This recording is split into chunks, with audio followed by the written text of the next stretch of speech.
തിരക്കുള്ള ചങ്കുകൾക്ക് വേണ്ടിയിട്ട് 1 മിനിറ്റിൽ ഒരു ചാപ്റ്റർ പഠിച്ചാൽ ഓരോ ചാപ്റ്ററിൽ നിന്നും മോസ്റ്റ് ഫ്രീക്വൻലി ആസ്ക്ഡ് ക്വസ്റ്റൻസ് അതിന്റെ സീരീസ് പാർട്ട് 1 വീഡിയോ ആണ്. ഇനി അങ്ങോട്ട് നിര വീഡിയോകൾ വരും. ചാനൽ ലൈക്ക് കമന്റ് സബ്സ്ക്രിപ്ഷൻ മറക്കല്ലേ. അപ്പോൾ ഡുവൽ നേച്ചർ ഓഫ് മാറ്ററിൽ നിന്നും ഏറ്റവും അധികം ചോദിച്ച ഒരു ക്വസ്റ്റൻ ഇതാണ്, വാട്ട് ഈസ് വർക്ക് ഫംഗ്ഷൻ. അപ്പോൾ അതിന്റെ ആൻസർ ഇവിടെ എഴുതിയിട്ടുണ്ട്. പക്ഷേ ഇതെന്താണ് ഡീറ്റെയിൽ ആയിട്ട് ഇത് കാര്യങ്ങൾ മനസ്സിലാക്കാൻ ഇതിന്റെ എക്സ്പ്ലനേഷൻ അതുപോലെ ഈ ചാപ്റ്ററിലെ ന്യൂമറിക്കൽസ് മറ്റ് ക്വസ്റ്റൻസിനൊക്കെ വേണ്ടിയിട്ട് ലോങ് ഫോർമാറ്റിൽ നമ്മുടെ ചാനലിൽ ഒരു വീഡിയോ ചെയ്തിട്ടുണ്ട്. ലിങ്ക് കമന്റ് ബോക്സിലുണ്ട്, പോയിട്ട് ക്ലിക്ക് ചെയ്യുക, അതിൽ കാണുക. ദെൻ ആരാണ് ഫോട്ടോ ഇലക്ട്രിക് മെഷീൻ കണ്ടുപിടിച്ചത്? സിമ്പിൾ ക്വസ്റ്റൻ ആയതുകൊണ്ട് ഇവിടെ വെച്ചതാണ്. എൻറി ഷെഡ്സ് ആണ്, ഒരിക്കലേ ചോദിച്ചുള്ളൂ.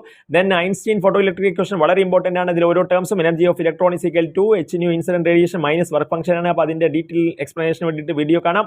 ദെൻ അതിനകത്ത് എല്ലാ ലോസും സ്റ്റേറ്റ് എനി 2 ലോസ് എന്നാണ്. പക്ഷേ എല്ലാ ലോസും നിങ്ങൾ പഠിച്ചു പോയതെങ്കിലും ഒക്കെ നിങ്ങൾക്ക് ചോദിച്ചേക്കാം. അതിനകത്ത് പിന്നെ വളരെ ഇമ്പോർട്ടന്റ് ആയിട്ടുള്ളതാണ് സ്റ്റോപ്പിംഗ് പൊട്ടൻഷ്യൽ. അതുപോലെ തന്നെ ചങ്കിലെ ഒരുപാട് സമയമെടുത്താണ് ഇതൊക്കെ നിങ്ങൾക്ക് വേണ്ടിയിട്ട് ചെയ്യുന്നത്. ലൈക്ക് അടിക്കാൻ ഒരു സെക്കൻഡല്ലേ ഉള്ളൂ, നിങ്ങൾ നമ്മളെ മറക്കല്ലിന്ന്. അപ്പം ഡി ബ്രോഗ്ലി വേവ് ലെങ്ത് പറയുന്നത് lambda is equal to h/mv എന്നുള്ളതാണ്. അപ്പോൾ ഡി ബ്രോഗ്ലി വേവ് ആണത്. ഇതിന്റെ ആൻസർ h/λ ആണ്. ഇത് h/c ആണ്. അപ്പം ലൈക്ക് കമന്റ് ഷെയർ മറക്കല്ലേ. Thanks for watching.